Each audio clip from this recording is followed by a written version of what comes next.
अबे चुप, तोर हिसाब किताब ला देख के मोर बीपी हा बढ़ जाते। समोसा खाबे?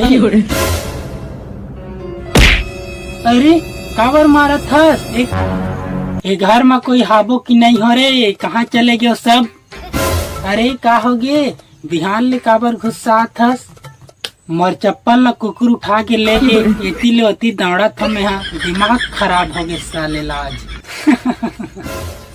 चप्पल ले गए है, बैंक खाता ला तो नहीं ले गए, तो मैं अतका गुस्सा हुआ था। का हो गएगा? दिन भर बड़ा बड़ा करत रहथस।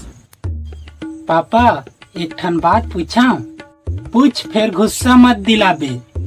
जेन चप्पल ला कुकुर ले गए वो तो 200 रुपया के रही से ना, अब कुकुर के पीछे 500 रुपये की पेट्रोल काबर जला डरे हो?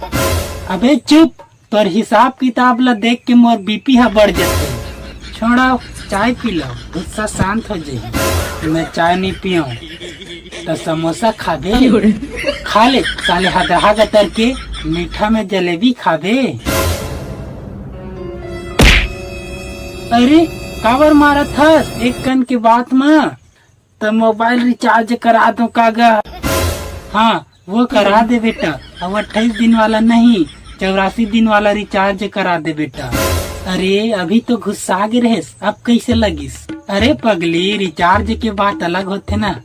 हाँ रिचार्ज करा ले तो हम दिन भर मोबाइल में खुसरे रही। पापा अब गुस्सा उतर के कागा? आधा उतरे है अभी, बाकी अब कैसे उतर ही? उतर गई। एक प्लेट गरम पकौड़ा खा ले तो सब गुस्सा उतर जाए। चलो गुस्सा बाद में करबो, पहली पकौड़ा खाता। अच्छा, वीडियो अच्छा लगी सही तो वीडियो लाइक शेयर और सब्सक्राइब करो संगवारी हो। और फेसबुक में देखा तो लाइक और फॉलो करो। कैसी लगी संगवारी हो? वीडियो लाइक शेयर और सब्सक्राइब करो। जय जोहार, जय छत्तीसगढ़।